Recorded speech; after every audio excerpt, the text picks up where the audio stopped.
She was the only person in the room who looked like she was enduring it rather than enjoying it.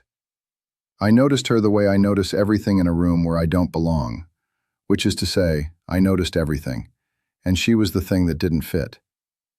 The Nexus Research Institute's annual Innovation Gala occupied the full top floor of the Whitmore Building on 52nd Street. 40 floors of glass and steel, and at the top of it, 300 scientists, venture capitalists, and government contractors eating small food off large plates and performing the precise version of themselves that gets money attached to their names. Chandeliers, string quartet, open bar with the kind of wine that costs enough to signal seriousness without being ostentatious about it. I know the formula because I've attended 100 versions of this room in 100 different industries, and the furniture changes, but the calculation never does. I was there because of a contract. The Marino Group had been approached 3 months earlier by Nexus's board to discuss infrastructure investment. Legitimate investment, the kind I've been moving more of my operation toward for the past several years, building the above-ground half of my life with the same discipline I'd used to build everything else. Nexus was developing predictive analytics software for government defense applications. The numbers were good. The opportunity was real. The gala was the final handshake before papers got signed. I'd brought Dante because Dante handles rooms like this better than anyone I know. He has our father's ability to make people feel like the most important person in the room, which is the most dangerous social skill in existence, more dangerous than any weapon, because people will tell you anything if you make them feel seen. I was at the bar when I saw her. She was standing near the windows on the far side of the room, alone, holding a glass of water she hadn't touched, watching the skyline with the expression of someone who was somewhere else entirely. Dark hair pulled back with the kind of efficiency that suggests she'd spent 30 seconds on it and moved on. A black dress that was appropriate for the occasion without being chosen for the occasion. The dress of someone who owns one formal dress, and this was it. Sharp eyes behind dark-framed glasses that kept moving, cataloging the room the way I catalog rooms, not for exits but for something else. Data. Pattern, discrepancy. She was reading the room the way a scientist reads a data set. What is she doing here? I thought. She doesn't belong in this room any more than I do. Then I understood. She was a scientist at Nexus. She was here because they'd put her name on the invitation list, and attendance at the gala was probably on some performance review checklist somewhere. She was here the same way I was here, not because she wanted to be, but because the work required it. I picked up my drink and moved to the other side of the room, not toward her, toward the windows, for the skyline which I actually wanted to see. But she noticed me before I got there, the way people with good pattern recognition notice a disruption in the room. Her eyes moved to me and stayed there for a beat longer than a social scan, and I watched her do the same calculation I'd done. Who is this and why doesn't he fit? I nodded once. The way you acknowledge someone who's noticed they've been noticed. She looked back at the skyline without nodding back. I almost smiled. Her name, I found out 2 hours later from the program Dante had collected at the entrance, was Dr. Elena Vasquez, Senior Research Scientist, Computational Analytics Division. Her photograph in the program showed the same sharp face, but taken in a professional context that added a layer of formality the real version didn't have. Under her name, a list of credentials that ran 3 lines. MIT, Johns Hopkins, a fellowship at CERN, multiple publications in journals I don't read but whose reputations I recognize. She was, by any measurable standard, the most qualified person in the room, and she was standing alone by the window holding a glass of water she'd never touched. I was thinking about this when the trouble started. The dinner portion of the evening had transitioned into the awards presentation. Nexus's internal innovation prizes, the kind of thing these galas exist to provide. 3 awards, a podium, a man in a tuxedo reading names from a card. The second award was the Nexus Breakthrough Prize for Computational Modeling. The name on the card was Dr. Richard Holt. He was already walking toward the podium before the applause started, which told me he'd known it was coming. Tall, mid-50s, silver-haired in the way that tends to read as authority in rooms like this. The kind of man who fills a tuxedo the way he fills a room, by assuming the space belongs to him and moving through it accordingly. He took the plaque. He thanked the board. He thanked his team.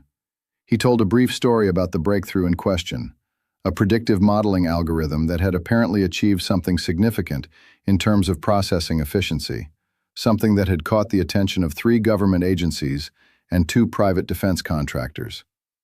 Then he said, "The beauty of this work is that it required a certain kind of mind, a linear mind, one comfortable with raw data at a level of abstraction that, frankly, not everyone is built for."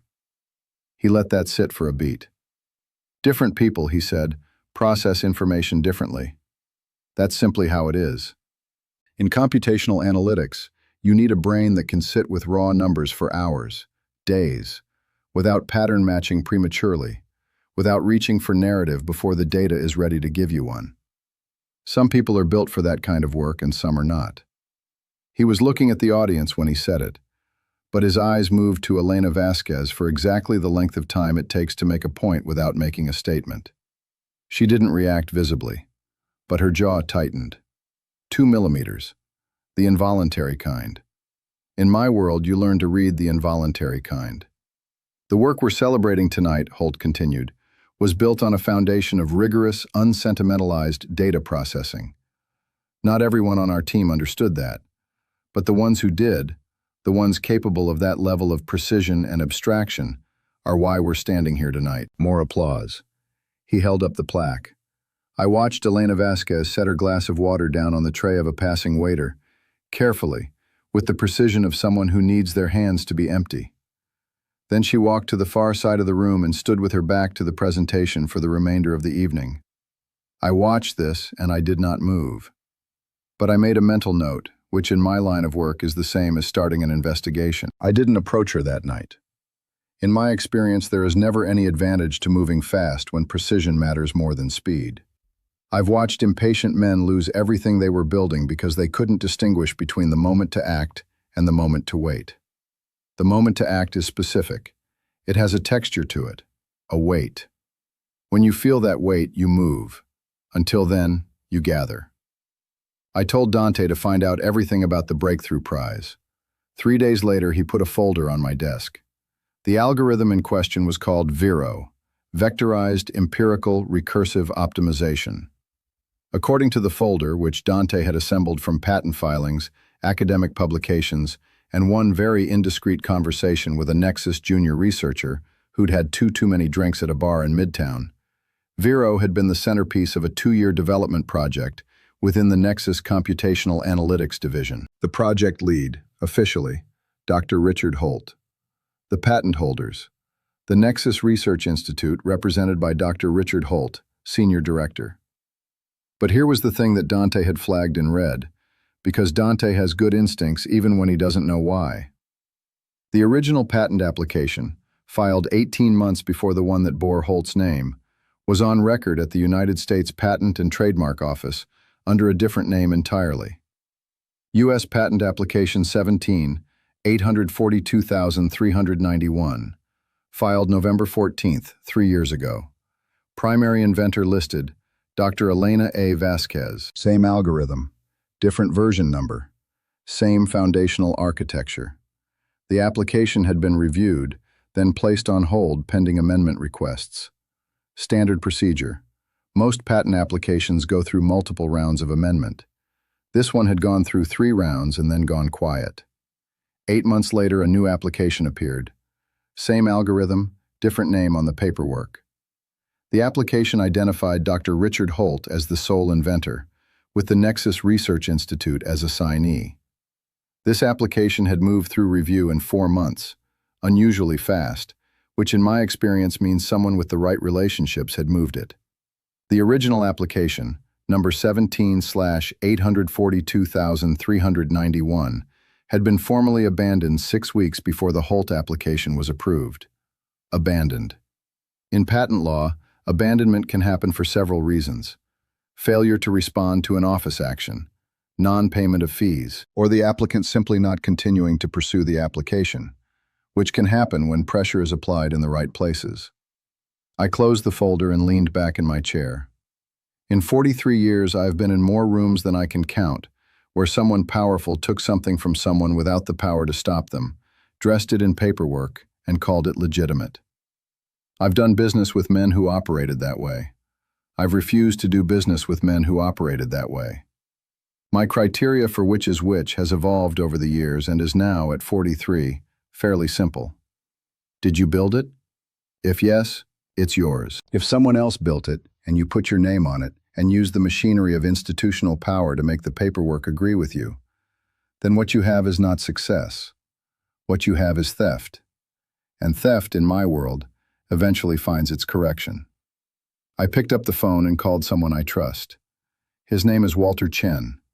He is an intellectual property attorney with 30 years of practice, 17 of which he spent at the USPTO examining patent applications before going private. He owes me a professional favor of the kind that doesn't get discussed over the phone, which is why when I called him at 7 in the morning on a Thursday, he answered on the second ring and asked no questions about why. I sent him the 2 applications. He called me back in 4 hours. What you have here, he said without preamble, is a substantial problem for Dr. Richard Holt. The original application, he explained, established prior art. Prior art is the foundational documentation of an invention's existence before the patent is granted. If the original application, filed in Elena Vasquez's name, can be shown to have been improperly abandoned, or if the applicant can demonstrate she was pressured or misled into not continuing its prosecution, then the subsequent Holt application is built on fraudulent foundation. Moreover, Walter said, and his voice had taken on the careful quality of someone reading from notes, the architectural similarity between the 2 algorithms is not coincidental. It is identical. The core processing framework, the recursive optimization structure, the vectorization methodology, these are not parallel developments. This is the same invention. Can she challenge it? If she has documentation of her original work, yes. Lab notebooks, version histories, internal communications, anything that establishes she was working on this before Holt. Given that her original patent application precedes his by over a year, that shouldn't be hard to establish. Why hasn't she? Walter was quiet for a moment. Because challenging a senior director at the institution that employs you, with institutional resources behind him and lawyers on retainer, is not a simple decision. The legal costs alone would be prohibitive for an individual researcher, and the professional consequences of being seen as someone who sues their employer are not recoverable at most institutions. She has been trained to believe she can't win, I said. Walter didn't respond to that directly. He said, if she wanted to pursue this, she would need legal representation. She would need her documentation gathered and organized, and she would need the challenge to land somewhere that has both the authority and the inclination to act on it. I understood what he was saying. I also understood what he was not saying, which was more important. Thank you, Walter, I said. Send me everything in writing. Then I made a second call, this one to a federal contact of the kind that doesn't appear in directories. Her name, the second time I encountered her, was still Dr. Elena Vasquez, but it was a different context. I had asked Walter to reach out to her through channels that wouldn't immediately identify me as the origin of the contact. He knew a researcher at MIT who knew her from her fellowship years. The message that reached her was straightforward. There may be a path forward on the patent situation, if she's willing to speak with an attorney. She responded in 48 hours. Yes, she'd speak with Walter. No, she didn't know where the referral had come from, and she didn't ask. Walter met with her, gathered her documentation, and then sent me a summary that made my jaw tight in the way that hers had been tight at the gala. She had everything. 3 years of lab notebooks, version control histories in her Nexus server account, which she had backed up externally and privately, which told me she'd suspected something even before the theft was complete. Internal emails in which she had shared her progress with Holt, trusting him as her division director, not understanding yet that she was documenting the very material he was planning to take. Draft copies of the patent application in her name, showing 18 months of development work. And one more thing, a set of audio recordings. She had recorded, on her phone, 3 meetings with Holt after the original patent application had been filed. In the first, he told her the application had a technical deficiency and advised her to let it lapse for now, that he would help her refile later when the work was more developed. In the second, he told her the USPTO had identified issues that would take years to resolve, and that the smart move was to abandon the application and focus on producing more publications. In the third, he told her that if she continued pursuing the patent, it would raise questions internally about her commitment to the collaborative nature of the research program, and that her upcoming performance review would reflect that. In the third recording, she asked him directly, "Are you saying my job is contingent on abandoning my patent application?" He had said, "I'm saying the institution rewards people who understand how to work within the team structure." She had recorded all three on a phone she'd kept in her jacket pocket during each meeting. I listened to the third recording twice. In my world, what Holt had done in those 3 meetings had a name. We called it a squeeze. It was the technique of applying pressure to someone in a position of dependence until they surrender something of value that they couldn't afford to protect. The value in this case was an invention worth millions of dollars and an algorithm that would define a market. The instrument of the squeeze was a job. The implied threat was her career. She had understood enough to record it. She had not understood enough or had not been positioned enough to act on it. Until now. I met her for the first time without pretense on a Tuesday afternoon at Walter's office on Park Avenue. She arrived 5 minutes early, which I noted because I arrive 5 minutes early to everything, and I notice when other people do the same. She was wearing what she wore to work, dark slacks, a gray blouse, the same dark-framed glasses. She carried a laptop bag over one shoulder and a coffee she'd brought from somewhere and was already half finished with. Walter introduced us.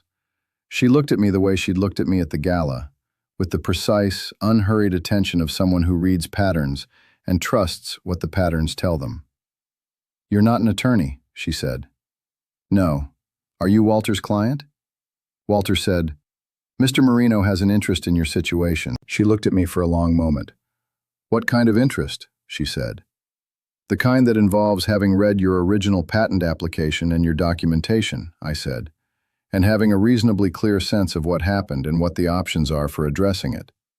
She set down her coffee. "Who are you?" she said. "Not the name. I know the name. Who are you in relation to this situation and why are you in this room?" I respected the question. Precision matters. "I was at the Nexus Gala 3 weeks ago," I said. "I saw what Holt said. I heard what he didn't say. I had someone look into the patent history. What we found was not surprising, but it was thorough." She studied me. "And I am in this room because you have documentation that could end Richard Holt's career and his freedom, and you have been made to believe that you have no path forward. I'm here to tell you that belief was constructed by the same person who stole your work." Elena Vasquez looked at me for a long time. Then she looked at Walter. He nodded once. She looked back at me. "Why?" she said. "You don't know me. You have no reason to get involved in this." "I've found," I said, "that the best reasons for doing things are often the simple ones. You built something, someone took it. That's not a complicated situation." She was quiet for a moment. "You heard what he said at the gala." "I heard what he said and I watched you hear it," I said. "And I watched you set down your glass and walk to the other side of the room so that your face wouldn't be visible for the rest of the evening." Something moved in her expression. Not surprise. Recognition. "He's been saying it for 3 years," she said, "that women process data differently, that we reach for narrative before the numbers are ready, that we lack the—" She paused, finding the word with a precision that made me understand how carefully she'd controlled her reaction at the gala. "The abstraction capacity for serious computational work." "And he said it in a room full of people who fund serious computational work," I said. "Yes. While accepting a prize for your algorithm?" "Yes." She picked up her coffee and held it with both hands and looked at the window behind Walter's desk for a moment. "I want to ask you something," she said. "Go ahead. What exactly is your position in this? In the Nexus investment deal? In whatever this is?" "I'm withdrawing from the Nexus deal," I said. "I made that decision when I read the second patent application." She looked at me. "You walked away from a contract because of this?" "I don't invest in institutions that operate the way Nexus operates," I said. "That's been my position for 15 years, and I don't make exceptions for favorable numbers." She looked at me for another long moment, with those sharp eyes behind the dark glasses, and I could see her processing the information the way she processed everything, carefully, without reaching for the conclusion before the data was ready to give it. "What do you need from me?" she asked finally. Your documentation, Walter said. Everything you brought today and everything you have at home. We're going to build the cleanest, most comprehensive challenge record I've put together in 30 years of IP law. And then we're going to take it somewhere that has both the authority and the motivation to use it. Where? She said. I answered, the Department of Justice has a unit that handles research fraud in government-funded institutions. Nexus receives federal funding from 3 agencies. That makes what Holt did not just a patent violation, but a federal offense. Federal, she said. Federal, I confirmed. She was quiet again. Then she said, he told me if I pushed this, it would follow me for the rest of my career, that I'd be known as the researcher who sued her institution, that no one would hire someone who burned those kinds of bridges. He said that because it was the thing most likely to stop you, I said, not because it's true. How do you know it's not true? Because the thing that follows researchers who expose fraud in government-funded institutions is not unemployment. It's the opposite. The people who fund real science want to know that real science is happening, and they want to know when someone is stealing it. She looked at her coffee. I've been carrying this for 3 years, she said. She said it quietly, without self-pity, the way you state a fact you've been living with long enough to have stopped feeling it as complaint. 3 years of sitting in meetings and watching him present my work, watching people congratulate him, watching the algorithm get deployed by agencies that don't know my name is supposed to be attached to it. That ends now, I said. She looked at me again. Why are you doing this? She asked again. And I understood that the question wasn't tactical this time, it was genuine. I thought about what I would say, and I said the true version. Because in 43 years, I said, I have seen a great many things taken from people who built them, and I have the resources to do something about this particular one. That's the simple version. She studied me. And the complicated version? She said. I considered. He stood at a podium, I said, in front of 300 people, and used your work to explain why people like you aren't capable of doing your work. And the room applauded. She held my gaze. Something shifted in her expression. Not gratitude. Something harder and more specific than gratitude. That's not a complicated version, she said. That's the same version. Yes, I said. I suppose it is. The work began the next morning. Walter assembled a team, 2 associate attorneys and a forensic patent analyst who spent her professional life doing exactly one thing, which was reconstructing the timeline of an invention from its documented history. Elena provided the documentation she had at home, and then spent 2 days extracting additional records from Nexus server systems she still had access to, using the kind of careful, methodical precision that told me she'd been thinking about this for a long time. She was brilliant at it. Not the lawyering, that was Walter's domain. But the documentation itself, the way she organized it, the clarity of the narrative she'd constructed in her lab notebooks, the specificity of the timestamps on her internal communications. It was the work of someone who had understood, even in the middle of building something extraordinary, that she might one day need to prove it was hers. She'd been protecting herself the whole time, quietly, with the discipline of someone who knew the room she was working in and didn't trust it. I stopped by Walter's office on the 3rd day, ostensibly to review the progress on the filing, and found Elena at the conference table surrounded by printed records, cross-referencing version histories with the timestamp logs on her email server exports. She didn't look up when I came in. He changed the variable names, she said. I set down the coffee I'd brought, 2 cups, the same order Walter had given me when I asked, and stood beside the table looking at the documents she was pointing to. The original algorithm used her nomenclature. The version in the Holt patent used different variable names for the core processing functions. It was the only substantive change between the 2 versions. It was enough to make it look like a different piece of work at a surface reading. Not enough to make it actually different. He knew exactly what he was doing, she said. Yes, he knew the application well enough to understand which changes were cosmetic and which were structural. He knew because she'd shared her work with him, because she'd trusted him. She set down the printout. I want to ask you something, she said, without the attorney present. Walter was in the adjacent office. I sat down across the table from her. Go ahead, I said. She looked at the documents in front of her for a moment. The recording from the 3rd meeting, she said, where he implied my job was contingent. That's the most direct evidence of coercion. But it's also the most dangerous piece of evidence, because if he contests its authenticity, he won't, I said. How do you know? Because contesting its authenticity means arguing that you fabricated a recording in which your voice is also present, using technology sophisticated enough to replicate the ambient acoustics of a specific conference room in a specific building, on a date that corresponds with a meeting that appears on both your calendars. He'll have lawyers who advise him of all of this. He'll understand that contesting the recording is worse than the recording itself. She looked at me. You've been in situations where recordings were contested. I've been in situations of many kinds, I said. She held my gaze for a moment. The Marino Group, she said. I looked you up after the first meeting with Walter. I expected you would. The things I found were interesting. I'm sure they were. She looked back at the documents. Are you a dangerous person? She asked. Not in the way the question is usually asked. Not provocatively. Not with theater. As a genuine assessment. The way she'd asked who I was and what my interest was. Precise. Wanting the accurate answer. That depends, I said, on who's asking and in what context. I'm asking. In the context of what we're doing here, I said no. In other contexts, I've been known to be.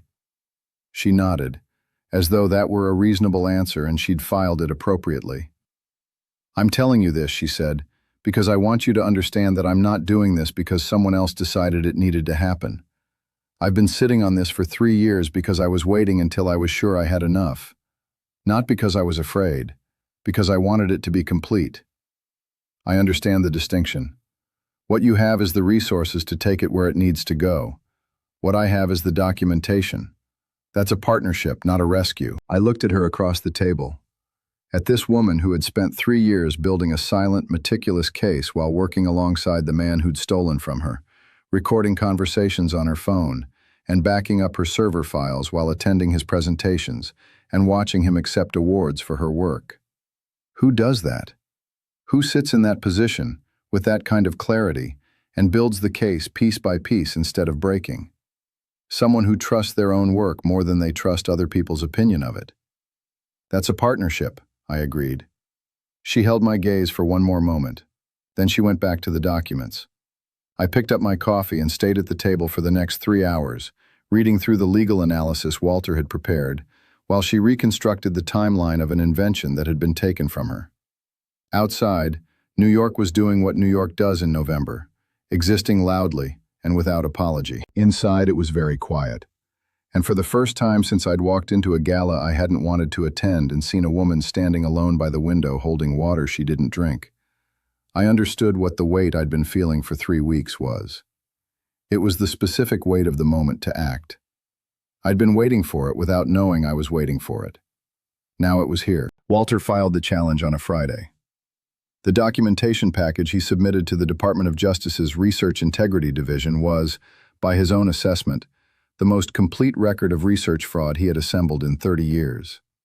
67 pages of time-stamped evidence, the original patent application, the version histories, the email record, the lab notebooks, a forensic analysis from the patent specialist showing the architectural identity between the 2 algorithms at a technical level that left no interpretive room, and the 3 audio recordings, with a certified transcript of each. The filing cited violations of the Bayh-Dole Act, which governs intellectual property arising from federally funded research. It cited the False Claims Act, because Holt had received federal grant money on the basis of representing Vero as his invention. It cited patent fraud under Title 18. It was, Walter told me the evening he filed it, a case that any federal prosecutor who wanted a conviction would open a champagne bottle over. We wait, he said. Could be 6 weeks, could be 6 months. I've been waiting for longer than that, Elena said. She was at the conference table again, but the documentation was packed away now. She was holding her half-finished coffee, which had gone cold, in the way she always held something when she was thinking. After Walter left the room to take a call, she sat in the quiet for a moment. Then she said, "What happens to me in the meantime?" "What do you mean?" "I still work at Nexus. I'm still in his division. He doesn't know this is coming. I go back tomorrow morning and I sit in the same building and I review code that was built on my algorithm and I attend his team meetings." I know. How long can I do that without him noticing something has shifted? How good are you at not showing what you know? She looked at me with something that might, in different company, have been a smile. I've been doing it for 3 years, she said. She had a point. You'll get a call from the DOJ, I said. They'll want to brief you before they move. That call will come to you directly, not through Walter, not through me. When it does, you'll know the timeline. And until then? Until then, you go to work. You review your code. You attend his meetings. You take notes with the same precision you've been taking notes for 3 years. She looked at her cold coffee. I don't know how to do that now, she said, knowing what I know about where this is going. You knew before, I said. You just couldn't see the destination. She thought about that. That's different. Yes, but the mechanism is the same. You've always known what he did. The only thing that's changed is that now someone else knows too. She set down the coffee. Why are you still here, she asked, not accusatory, genuinely curious. Walter's gone. The filing is done. Your part in this was catalytic. You made it possible. But the machinery is running now without you. I picked up my jacket from the back of the chair. I have a meeting, I said, but I'll be available if you need anything. I wasn't asking about the legal process, she said. I know. I stopped at the door. She was watching me with those precise eyes behind the dark frames, and she had the expression of someone who had arrived at an answer before they'd finished asking the question. I'll call you, I said. Okay, she said. I left.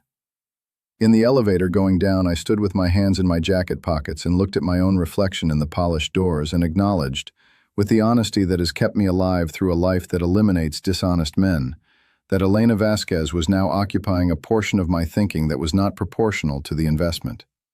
I'd involved myself in her situation because it was the right thing to do. That was true and remained true. But it was no longer the complete answer to why I was in Walter's office at 6 in the evening, instead of 3 places I was supposed to be. I knew the difference between the two things. I was 43 years old, and I'd spent 40 of those years being very clear about the difference between what I did for principle and what I did because I wanted something. I wanted to know what she was like when she wasn't in the middle of a legal proceeding. That was the honest version. I took the stairs the rest of the way down and let the cold November air handle the remainder of the thought. The call from the DOJ came 4 weeks later. I knew it was coming because my federal contact had kept me informed of the timeline in the general terms that were available to him, which were not specific but were enough to know that the filing had been received, reviewed, and passed to a prosecutor who had opened it and said the word Walter had predicted. Elena called me the same evening she got the call. I answered on the first ring. They're moving, she said. Her voice was very controlled. The controlled kind that means the other kind is directly underneath it. What did they tell you? That the investigation is open. That I'll be contacted by the lead prosecutor within a week. That I should not make any changes to my work situation or communicate anything about this to anyone at Nexus. Business as usual. Yes. She paused. They also told me the scope had expanded. I waited. It's not just my patent, she said. They found other cases. 2 other researchers at Nexus over the past 8 years. One of them left the institution 6 years ago. One of them is still there. He's done this before, I said. Apparently. Her voice stayed level. The prosecutor used the word pattern, which means it's not just patent fraud. It's a systematic practice. Systematic practice has federal sentencing implications, I said. Yes. Walter explained that to me too after I called him. I let the information settle for a moment. Are you all right? I asked. She was quiet for a few seconds. I thought I would feel relieved when this started moving, she said. I've been imagining this moment for 3 years. What it would feel like to know it was real, that it was actually happening. And I feel, she paused, searching for the accurate word, the way she always searched for the accurate word. Like someone who's been bracing against something for so long that when the thing moves, you don't know yet if you're still bracing or if you can stop. That's a reasonable thing to feel, I said. Is it going to hold? The case? Walter is certain. Walter is an attorney. Certainty is part of his product. I almost smiled. True. But the documentation is exceptional, Elena. You built it to be exceptional, and it is. The recordings alone would be enough without the rest of it. She was quiet again. He spoke at a conference 2 days ago, she said, in Boston, on the future of defense analytics. He talked about Vero for 40 minutes, answered questions from people who want to fund the next phase. I know, my contact told me. He stood on a stage and explained the architecture of an algorithm that I wrote, she said, and then he took questions about where the thinking would go next. Like he would know. Like he has any idea where the thinking goes next because the thinking is mine, and he can't see it from where he's standing because he doesn't have the architecture in his head. He has the code. He doesn't have the model. The model is yours. The model is mine. She said it quietly, like she was reminding herself. I held the phone and listened to the silence on her end, and I thought about what it takes to sit in the same division as someone who took your work for 3 years without letting it be visible in your face. How do you do it? I asked. Go in every day. She thought about it. The work, she said, the actual work. When I'm sitting with the data, when I'm building the next version of the model, when I'm inside the problem, he doesn't exist. The work is the work. It's always been the work. He can take the algorithm, I said. He can't take the mind that made it. No. Her voice was different for a moment, smaller. That's the only thing he couldn't reach. I said what I said next without calculating whether I should. Can I take you to dinner? I said. There was a pause. Is this the part where the powerful man who helped me solve my problem asks me to dinner? She said. I considered the question. It was fair. It's the part where I've been thinking about you as a person rather than a situation for 3 weeks, I said. And I've been waiting until the filing was done to say so because I didn't want to conflate the two things. She was quiet. That's a very careful distinction, she said. Careful distinctions have kept me alive, I said. Another pause. Tomorrow, she said, 7 o'clock. Somewhere that isn't a bar in Midtown. I'll send you an address, I said. The restaurant was a small Peruvian place in the West Village that had no website and no reservation system, and 20 seats and food that I had been going to for 4 years because it was built by a woman from Lima who cooked the way Elena built algorithms, with total clarity about the goal and no compromises on the way there. Elena arrived at 7 exactly, in dark jeans and a blue jacket, without the work bag, without the laptop, the glasses still on but her hair down for the first time I'd seen, which changed the geometry of her face in a way that I noted and did not comment on. She looked at the restaurant and then at me. How does no one know about this place, she said. Because it doesn't have a website and Rosa doesn't want the line, I said. Rosa runs it? Rosa owns it. She sat down across from me. Rosa is who matters. Elena looked around the room, 8 tables, all full, the sound of a kitchen operating at full focus behind a half-open door, the smell of something involving citrus and chili and something underneath it I've never been able to identify. This is not what I expected, she said. What did you expect? She tilted her head slightly. I looked you up, remember? I do. I expected somewhere that was visually impressive in a way designed to communicate something about the person who chose it. And this doesn't do that? This communicates that you come here because the food is exceptional, and you don't care if anyone else knows about it. She picked up the handwritten menu. Which is different. Rosa came out of the kitchen briefly to greet me, looked at Elena with the appraising eye of a woman who has seen me alone at table 7 for 4 years, nodded with satisfaction, and went back to cook.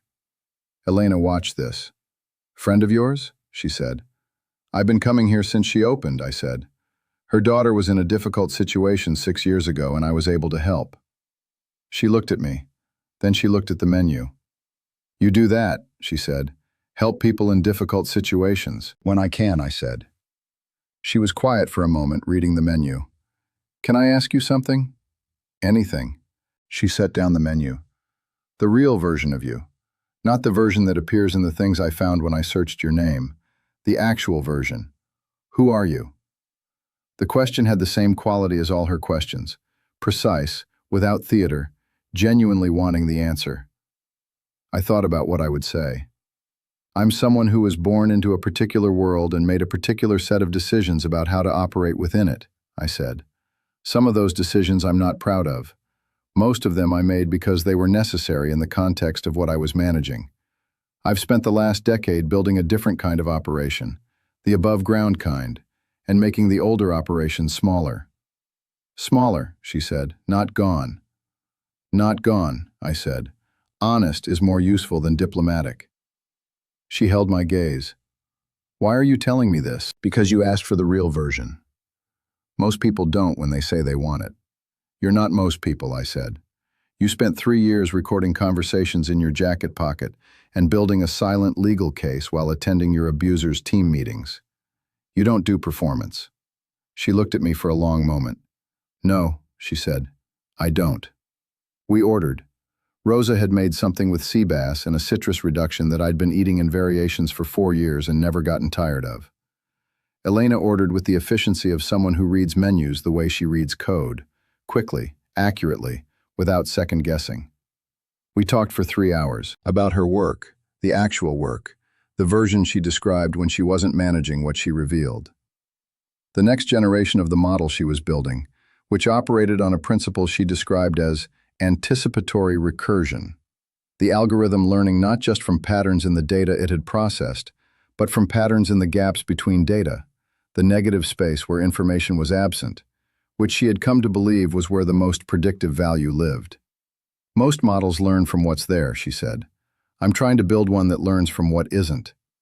That's the kind of thinking that gets stolen, I said. She smiled. The first real smile I'd seen from her.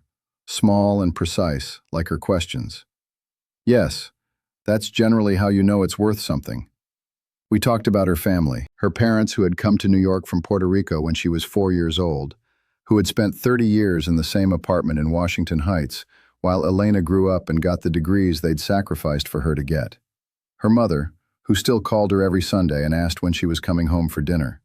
Her father, who had retired from 30 years in building maintenance and now spent his days building model ships with the same meticulous patience he'd applied to everything else. He always said that anything worth building is worth building slowly, she said.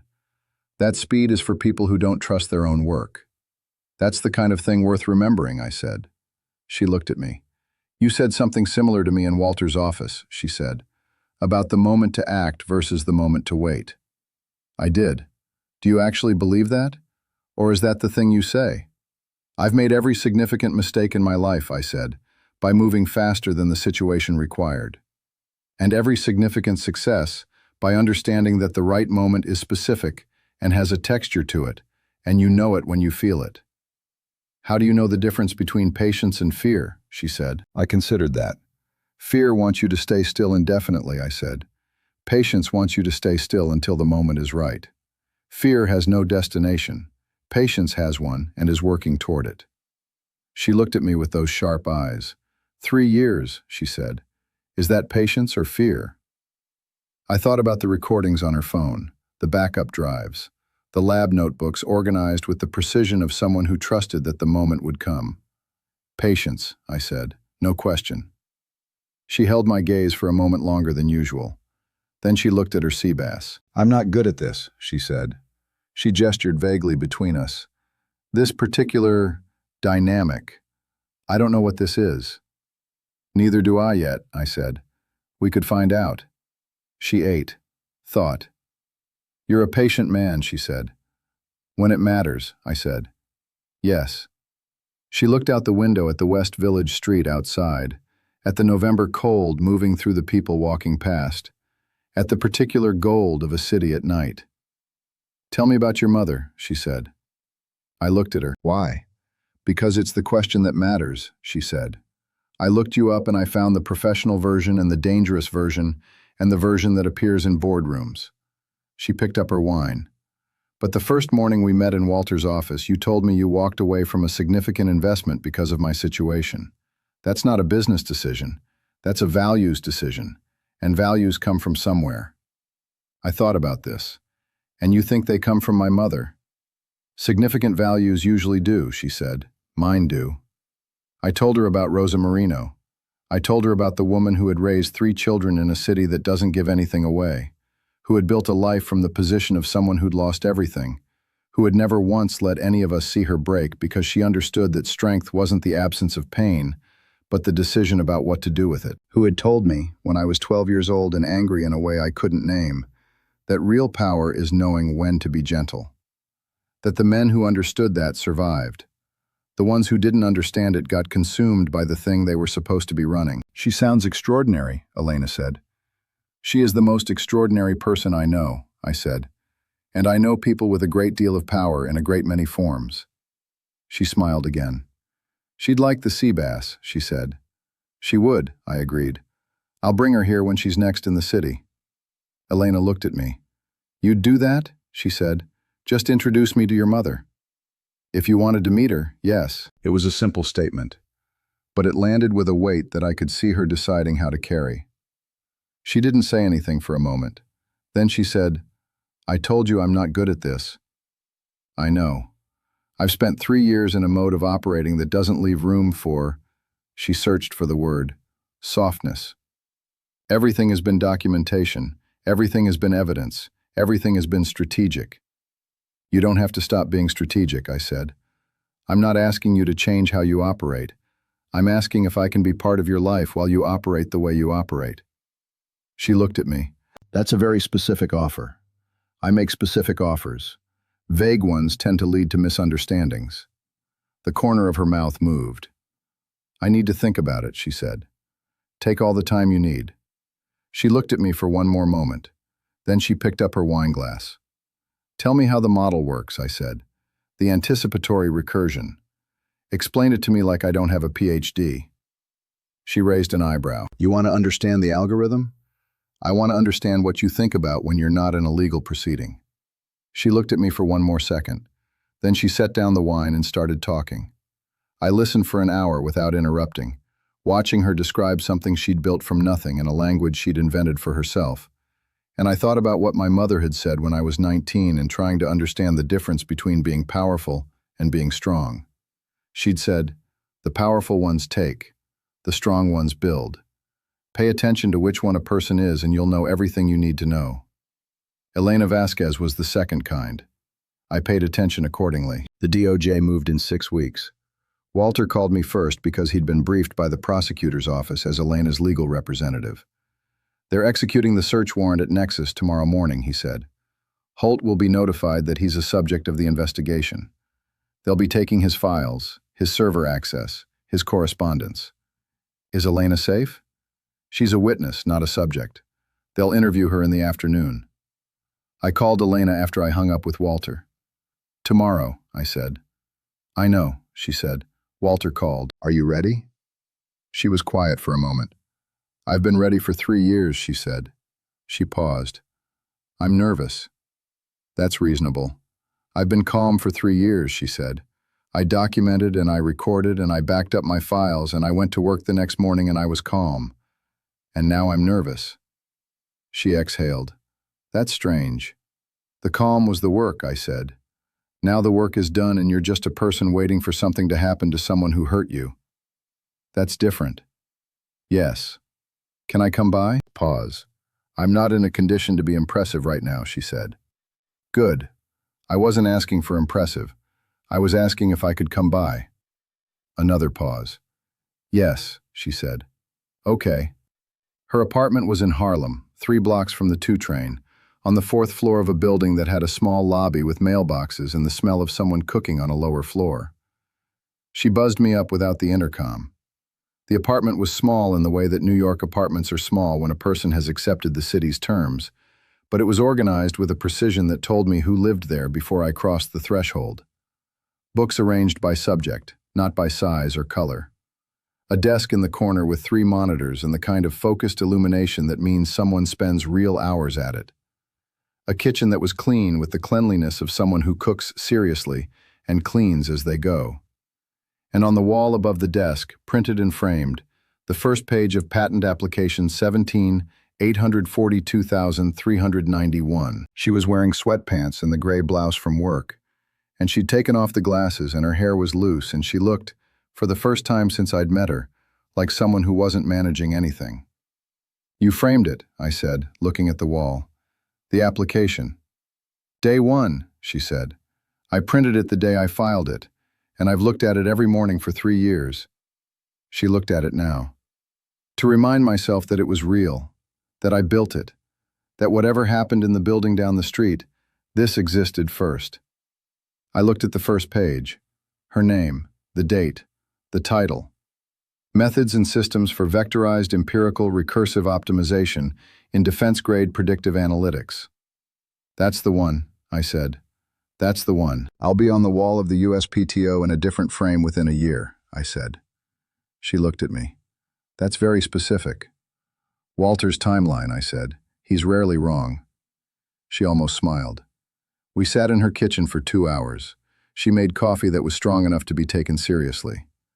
We talked about what the next day would look like, not because there was planning to do, but because sometimes the most useful thing you can do the night before a significant event is talk about it with someone who isn't afraid of it. She wasn't afraid of it. That was the thing I'd understood about her at the gala, and it was still true now. She was nervous. That was different. At 11 o'clock, she walked me to the door. "Thank you," she said, "for tonight, for all of it." She said it the way she said everything, directly, without performance. "I'll be available tomorrow," I said, "whenever you need." She held the door and looked at me for a moment. "The offer you made," she said, "at the restaurant, to be part of my life." "Yes, I've thought about it." "And?" She held my gaze, the precise eyes, steady as always. "I think the answer is yes," she said. "But I need you to understand that I operate in a particular way, and that doesn't change." "I understand that. I'm not going to be impressed by things designed to impress me. I'm going to be interested in what's real. And I'm going to ask questions that most people don't want to answer." "I know. And you're not going to tell me there are things you can't tell me, and then expect me to stop being curious about them." "I'm going to tell you there are things I won't tell you," I said. "Not that I can't. There's a difference. I'll be honest about the distinction." She studied me.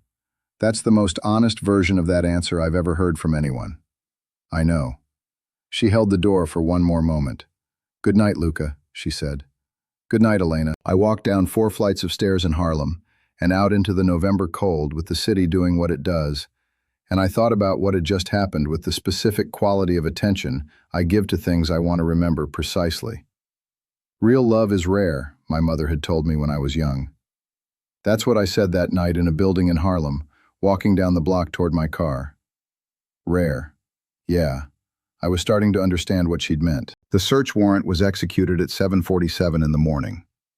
I know this because my federal contact sent me a message at 7:49. 2 words. It's running. I was already at my desk with coffee when the message came. I read it, set down my phone, and went back to the quarterly reports I wasn't reading. At 9:15, Walter called. "They found more than the filings indicated," he said without preamble. "How much more?" The word he used was substantial. The server access Holt still maintained from the Nexus network, and Walter paused here for a beat, included communications with 2 private contractors who had received sub-licensed versions of Vero. He was licensing it, I said. To private entities, yes, outside of the Nexus institutional framework, which means the income did not flow to the institution. So it's not just fraud, I said. It's fraud and misappropriation and unauthorized commercialization. The prosecutor's office has added 3 additional counts since this morning, Walter said. They're also examining whether the institutional board was complicit or simply negligent. That determination changes the exposure for several other people. And Holt? He's been served. He's lawyering up as of this morning, which the prosecutor expected. The institution has been placed on notice, and their federal funding is under review pending the investigation outcome. I put down the quarterly report. "Elena?" I said. "She's due at the prosecutor's office at 2 this afternoon. She called me an hour ago. He paused. "She's very calm," he said, "in a way that I've only seen in people who have been waiting for something for a very long time." "I know," I said. "I'll be nearby." I didn't go in with her. She hadn't asked me to, and she wouldn't have. What she needed from the prosecutor's office was professional and legal, and Elena was the kind of person who understood the difference between the things she could handle alone and the things she needed support for, and this was the former.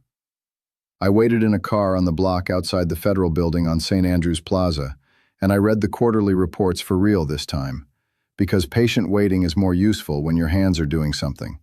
And at 4:43 she came through the revolving doors. She stopped on the steps, took a breath, looked at the street for a moment. Then she looked up and found my car. I don't know how she knew it was mine. She just knew. She walked over and got in. Her face was very controlled. The way it had been at the gala, but different. Not suppression, which is what it had been then. This was something that had been compressed for a very long time and was now, carefully, beginning to release. She sat in the passenger seat without speaking for about 30 seconds. I didn't speak either. "He's going to be charged," she said. "Yes. The prosecutor told me the recording from the third meeting is the centerpiece. She called it," she paused, "unusually explicit evidence of coercive behavior in the context of intellectual property theft. That's the legal phrase for what it is." She looked at her hands. "He was in the building when I arrived for the interview," she said. "I didn't see him, but they told me he was there with his attorneys. In a conference room 1 floor up." "You were in the same building." "We were in the same building," she said. "For the last time, I think." I looked at her profile. "He tried to use your position against you," I said. "Your employment, your career, the institutional power he had over both. He spent 3 years using that leverage to keep you from acting." "Yes. And you spent 3 years building a case that made the leverage irrelevant." She was quiet for a moment. "I kept thinking," she said. "While I was sitting in the interview, while the prosecutor was walking through the documentation, while I was answering questions, I kept thinking about the third meeting, the one in the recording." "What about it?" he said. "The institution rewards people who understand how to work within the team structure." She said it slowly, the way you say something you've been carrying for a long time. "And I went home that night and I sat at my desk and I looked at the framed application on the wall, and I thought about my father, about what he said, that anything worth building is worth building slowly." "You kept building," I said. "I kept building," she said. "The model kept developing. The documentation kept growing. The recordings kept accumulating." She looked at the windshield. "He thought he'd stopped me. He stopped the application. He didn't stop me." "No," I said, "he didn't." She turned to look at me. "I want to go home," she said. "I'll take you." She shook her head. "I mean, I want to go to my apartment, but I don't want to be alone yet. I'll come with you." She nodded once. We drove uptown in the particular silence that comes after the thing you've been bracing against finally moves. Not relief, exactly. The specific feeling of a tension that has been structural for so long that its absence creates a kind of vertigo. At her apartment, she changed out of her interview clothes and came back in jeans and the gray blouse, and she stood in the kitchen looking at the wall above her desk at the framed patent application. "It'll have a different frame soon," she said. "Better one," I said. She was quiet. "Can I tell you something?" she said. "Anything." She turned from the wall to face me. "The night of the gala," she said, "when he made that speech, about women and abstraction capacity and raw data processing." She paused. "I've heard versions of that my entire career. At MIT, at Hopkins, in every room I've ever walked into where the majority of people looked different from me." She didn't say it with bitterness. It was matter of fact, the way she said most things. I learned to let it be noise, to not carry it, to focus on the work and let the work be the answer. "That's a form of strength," I said. "It's also exhausting," she said. She looked at her hands. "Carrying the work is the only defense. Knowing that the moment you stopped producing at an exceptional level, the noise would have more weight. That you had no margin." "No margin for normal," I said. "No margin to have a bad week. No margin to be human," she said. Which is what he was trying to tell me at the gala, not explicitly, not in a statement anyone could challenge, just, "This is what I think of you, and this is the room, and you can't do anything about it." And instead you walked to the other side of the room. And I came home and I looked at the framed application on my wall. She met my eyes. "And then 3 weeks later you walked into Walter's office and told me it was going to end." I looked at her. "I walked into Walter's office," I said. "You had been building the case for 3 years before that. The only thing I did was open a door that already existed." She held my gaze. "You know that's not nothing." "I know. You did it because you were at a gala you didn't want to be at, and you saw something and you decided it mattered." She paused. "That's not an obligation. That's a choice." "Yes. I want to understand that," she said, "not strategically, not in terms of what it means for this situation. I want to understand it about you.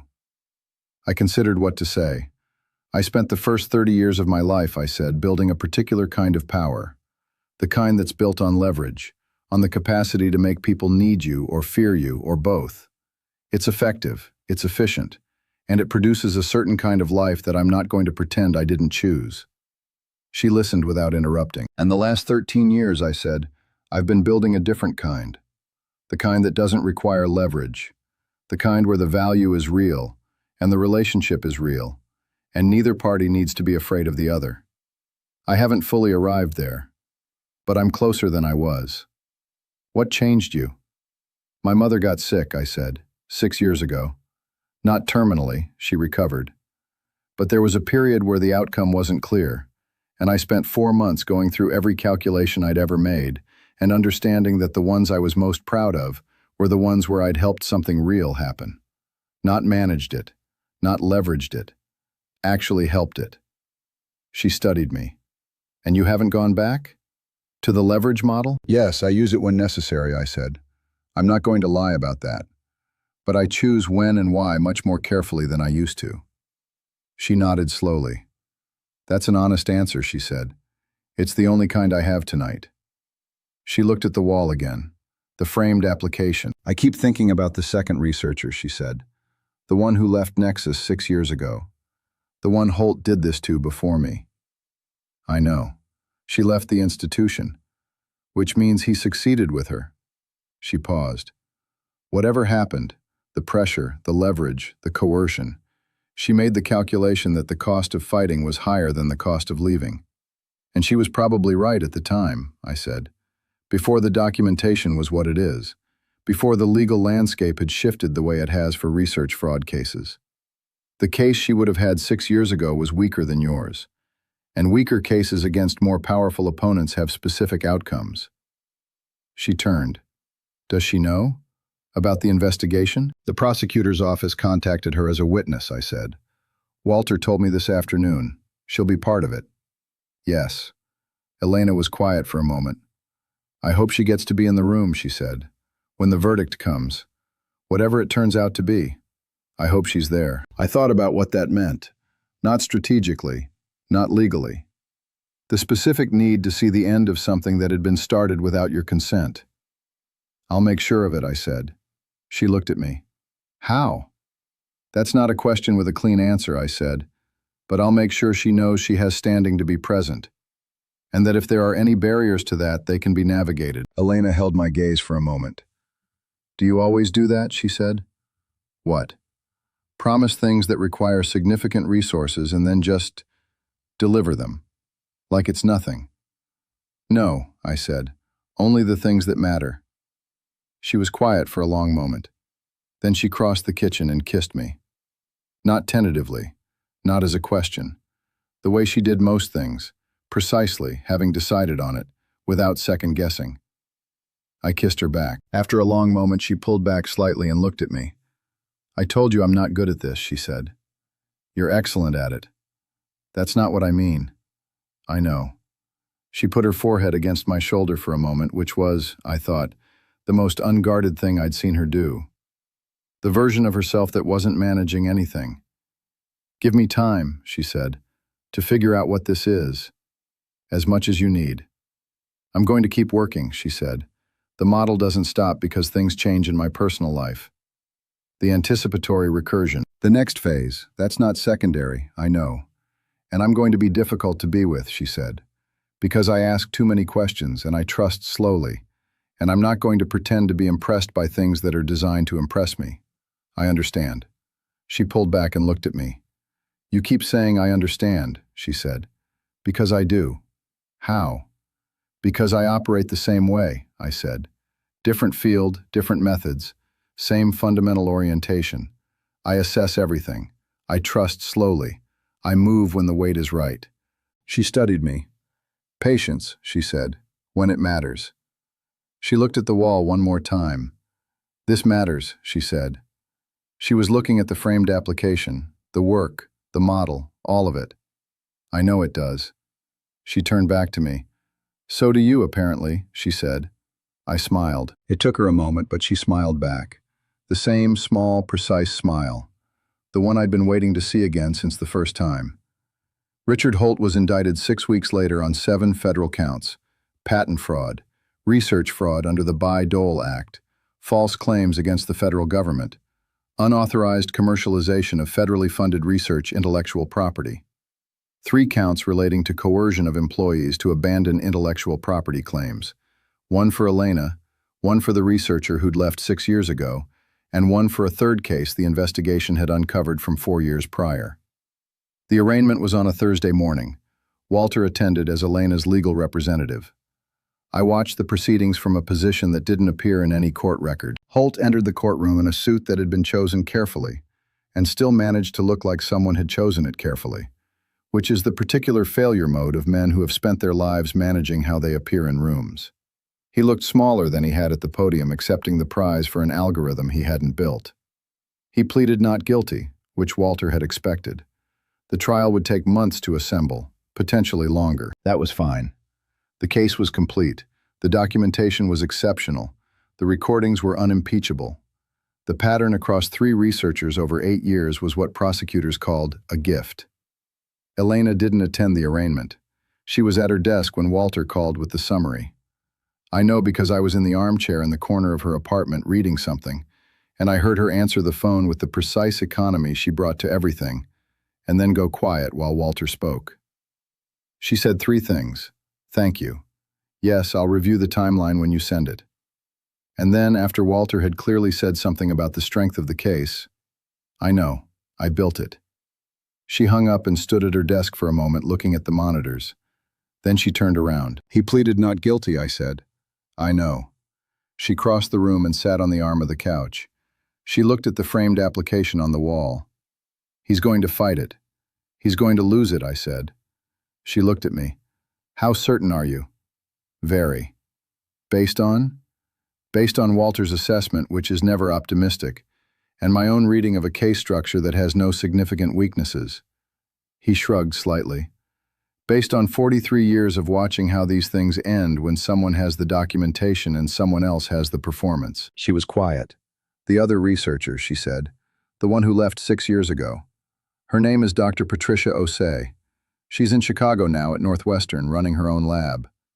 You found her. I made sure she knew she had standing to be part of the outcome. What she does with that is her decision. And? Elena held my gaze. She's coming to New York, I said. When the verdict comes, she wants to be in the room. Elena closed her eyes for a moment. Good, she said. She sat with that for a few seconds. Then she stood up and went back to her desk. I need to work, she said. The model doesn't stop. I know. She sat down and put on her glasses and looked at the monitors. Stay, she said, without looking up. I picked up my book. Yes, I said. We stayed like that for 3 hours. Her building the next version of the thing that had started all of this.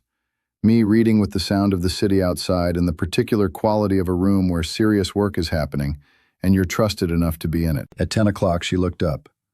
You know what the anticipatory recursion does that no one else has built yet, she said. Tell me. It learns from absence, from the places in the data where information should be but isn't. Most models treat gaps as noise, as missing data to be filled or ignored. My model treats the pattern of what's missing as meaningful in itself, like negative space in a painting, I said. Exactly. She held my gaze. The shape of the absence tells you something the presence can't. I thought about this. Is that an analogy for something else, I said? She looked at me. I spent 3 years building a case in the spaces where Holt's story didn't quite add up. The variable names he changed, the timing of the abandonment, the way the second application moved through review faster than should have been possible. She paused. The absence of my name where my name should have been. The shape of what was missing, I said. Yes. She looked at the framed application on the wall.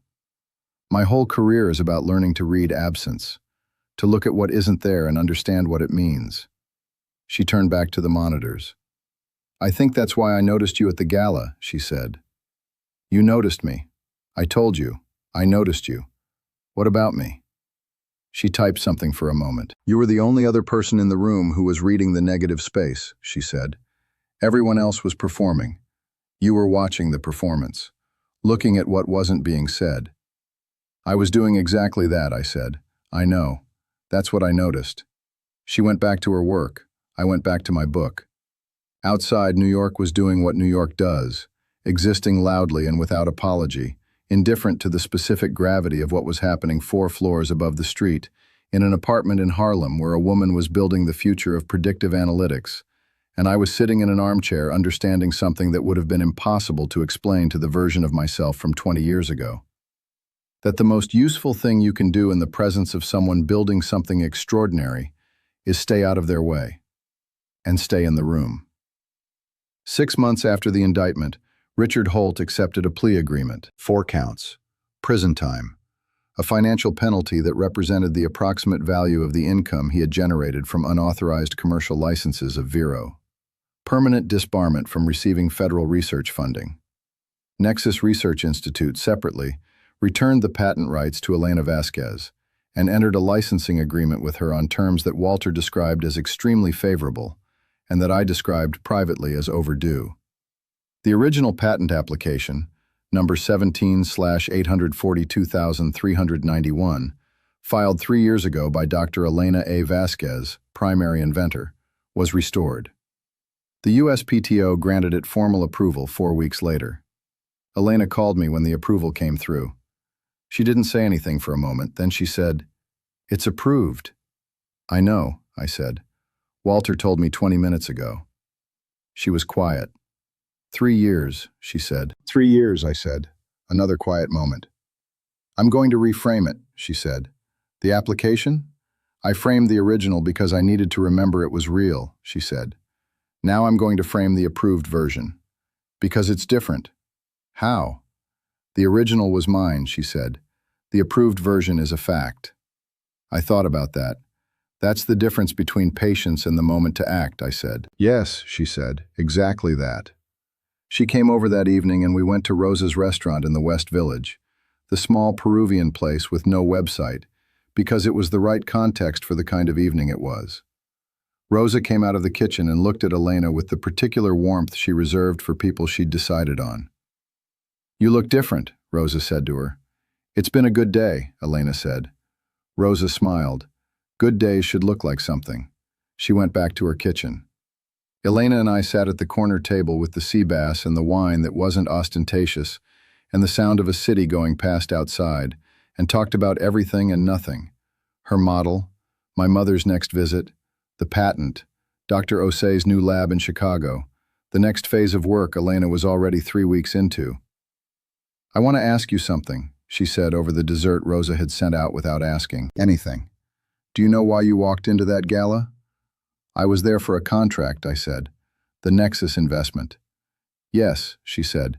"But you walked in, you saw what happened, and you walked away from the contract and spent the next several months ensuring that something correct happened." She held my gaze. "Most people walk into a room and see what they're looking for. You walked in looking for one thing and saw something else." "I see what's there," I said, "not what I'm looking for." She studied me. "That's rare," she said. "You keep using that word." "Real things usually are," she said. She smiled. That precise, real smile. And I thought about what I would say if she asked me whether this had been worth walking away from a contract for, worth the months of quiet work and legal maneuvering and evenings in Walter's office and conversations in Harlem apartments and waiting. The specific patience of waiting for the right moment because the right moment has a weight to it, and you know it when you feel it. I would have said yes. Without qualification, without calculation. Yes. Because some things are built slowly. Because speed is for people who don't trust their own work. Because the most predictive value often lives in the negative space, in what isn't there yet, in the shape of the absence, in the thing that should be present and isn't, and whose missing shape tells you exactly where to look. I'd looked. I'd found her. And sitting in Rosa's restaurant in November with the city outside and Elena Vasquez across the table, precise and brilliant and beginning to let herself be something other than strategic, I understood that the weight I'd been feeling for 6 months was not the weight of obligation or principle or even justice, though it had been all those things. It was the weight of the moment to act. and I was already in the middle of it. Stay there, my mother had told me once. When you find the thing worth building, be patient with it. Don't reach for the conclusion before the work is ready. I poured more wine. Elena was already talking about the next phase of the model. I listened. We have time. If this story moved you, hit the like button and subscribe. Tell me in the comments, have you ever been in a room where someone took credit for work that wasn't theirs? What did you do?